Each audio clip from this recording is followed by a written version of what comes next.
Hey everybody, it's Mr. George, and today we're going to talk about Buddhism, okay, which is a world religion um, and that basically evolved from Hinduism in India. So let's get right into some information here. So when we talk about Buddhism, again, it's a religion that definitely evolved from Hinduism, as in that they have some similarities. They both originated um, in India. They both believe in this concept of um, reincarnation. They both believe in karma. The story that my class had read with the Legends of the Buddha looks at a prince who was shielded from all the ills of society by his father, um, and had everything that he ever wanted, but wasn't happy. He ran away from home. He gave up everything, renounced all his worldly possessions, took a vow of poverty, and he wasn't very happy with that either. As a result of that, um, you know, his experience led him to see someone playing some type of stringed instrument, realizing that if the strings were too tight, the strings would break. If the strings were too loose, then it would not make the appropriate sound, and therefore it kind of taught him to somewhere in the middle, a life of moderation. So we're going to look at these four major principles, these four noble truths regarding Buddhism, and that number one, life is filled with suffering and sorrow. So basically accepting that pain exists. Number two, the cause of this is people's selfish desire for these temporary pleasures in the world. Okay, so again, the reason why we have all this pain is because people are selfish because they're desiring certain material objects. Number three, the way to end this suffering is really to end these desires. Uh, okay, and the last one, the way to overcome these desires and to attain enlightenment, which is really this release um, from this selfish behavior, um, is by following the Eightfold Path. Okay, and now what I want to do is let's just look at this Eightfold Path, which is referred to as the middle way. So when we say Eightfold Path, it's think of it as a staircase.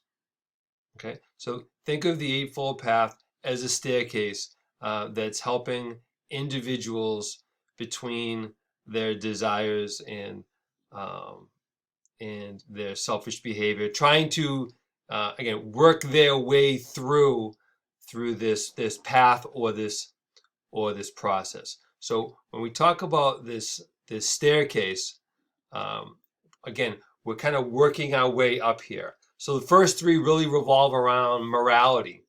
Okay, the first three look at behaviors. Okay, so as far as a category of like moral conduct. So using the right words, performing the right actions, earning a living in a decent way. Again, each one is building upon the next stair, and we're kind of working our way up to the top of the staircase. That's why it's kind of referred to um, as a staircase. Numbers 4 through 6 really focus on concentration. Okay, putting forth the right effort, being in the right state of mind, being diligent, being aware.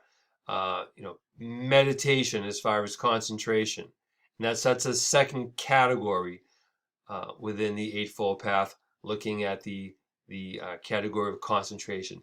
And then the last two, numbers 7 and 8, really again look towards getting to this breaking the chain of reincarnations, attaining this concept of enlightenment, which again is another similarity with Hinduism. If you recall from the prior video, Hinduism refers to this point as moksha.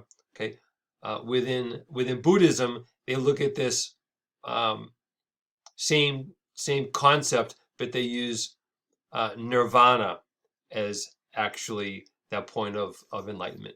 So as far as number 7 and 8, the right thought, and then number 8 looks at, again, this right view, which really is like a full understanding of these 4 noble truths, understanding things as they truly are.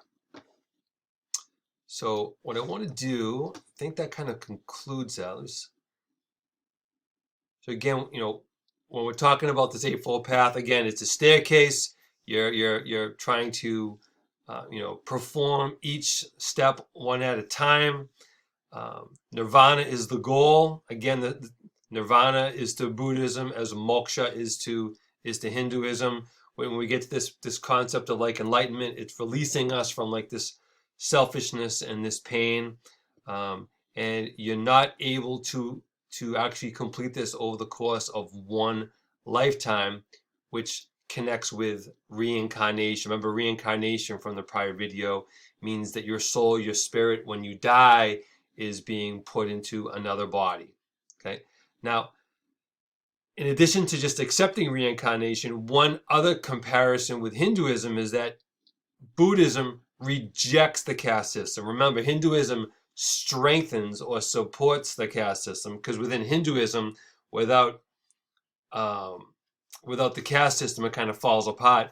Buddhists kind of like reject the caste system. So not that Buddhism is like this concept of like equality, but if we're going to compare it to Hinduism, I guess you could say it's kind of like more equal in that it doesn't feel that certain people should have certain privileges and power over other people. So I hope this video on Buddhism was helpful, and thanks for watching.